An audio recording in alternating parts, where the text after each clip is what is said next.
Welcome to My Opinion here on My Opinion TV. Don't forget to like, share, subscribe. Click the notification bell so as soon as a video is released, you'll be one of the first to be notified. And today, we hit the streets of St. James as it relates to crime once again. And as you know, crime rearing its ugly head all over Jamaica. St. James is one of the prime places that these incidents take place.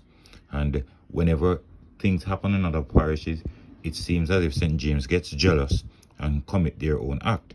Now, 2 men were killed in the Granville community of St. James. And you all know that is an area that is a no-no for law-abiding citizens. That area is riddled with violence, riddled with gangsters. And it all culminated when 2 men were killed. Dead, 64-year-old Ainsworth Buckner, otherwise known as Lambsbread, and 27-year-old O'Shane Brown, otherwise known as Nico. Both are from the Granville community. The Granville community is in the constituency of Marlene Malahoo Fort. And after the incident, the Minister of National Security accompanied her to the area and he vowed to dismantle the gang in the area. You can follow the story on the Jamaica Observer site, because what I'm reading here is that when these criminals went and firebombed the house and killed these 2 persons, even though they are unsure if Buckner was killed by gunshot or the burning of the house, even when the police went there, the police actually engaged the gunmen in a shootout, but they managed to escape. And according to Dr. Chang, the only way they got away was that they used the shadow of dark, which they know the area. The police really don't know the area like that. Persons in the community reaching out said they were traumatized by the incident. A lot of gunfire, but as Dr. Chang was saying, it was really the police engaging the gunmen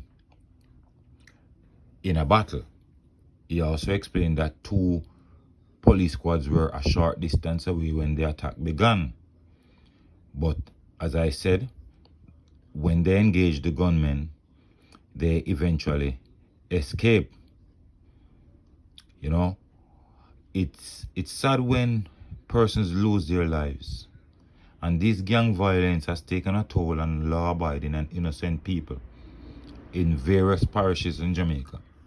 It is so sad that persons have worked so hard to build their dwelling, and then crime and violence cause them to be rethinking if they should stay or they should go. It's just sad that the 6-apartment house was burned down flat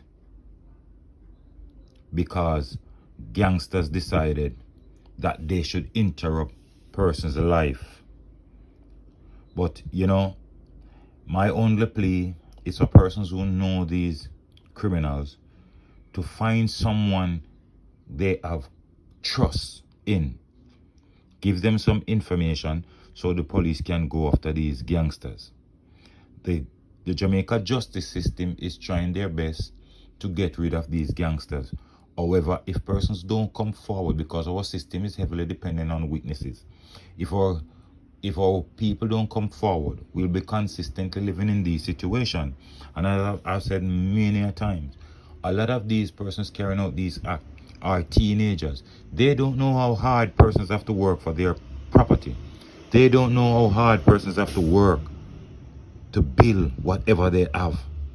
And then they just come and they destroy.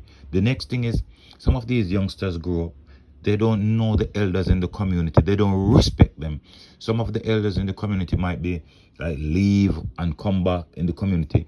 These youngsters have no regard, no respect for them. They try to drive fear into the hearts of Jamaican people, because they know that all will happen is that if the police find them, no witness will come forward. They spend a few days in jail and then they're out. Or if they are even sentenced in prison, they're going to feed on taxpayers' money. They have a regular visit from their family. They smuggle weed and other alcohol inside the penitentiary. They smuggle cell phones in there. They make contact to persons outside. So even though they're in incarceration, they're still living as if their life is free. And until the penitentiary and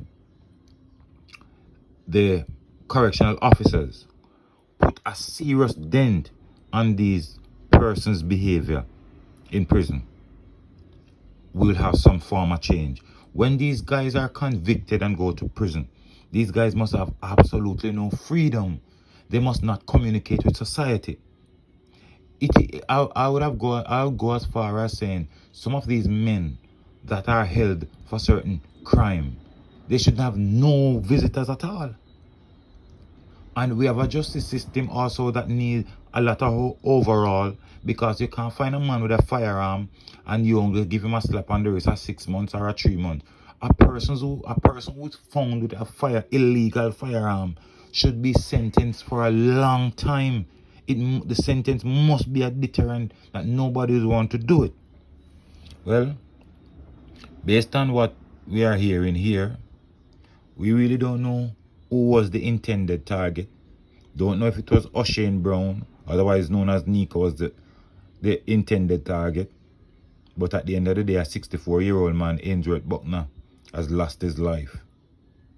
And we hope that at some point, normalcy can be restored to a lot of parishes in Jamaica. People can start walk without fear. But how long will that take? I'm not sure. Will it ever come back? I'm not sure. Well, let me know what you think in the comment section. Don't forget to like, share, subscribe, click the notification bell, so as soon as a video is released, you'll be one of the first to be notified. Until next time, stay safe. Look out for a neighbor, look out for a loved one, look out for the children. And most of all, keep it locked on My Opinion TV.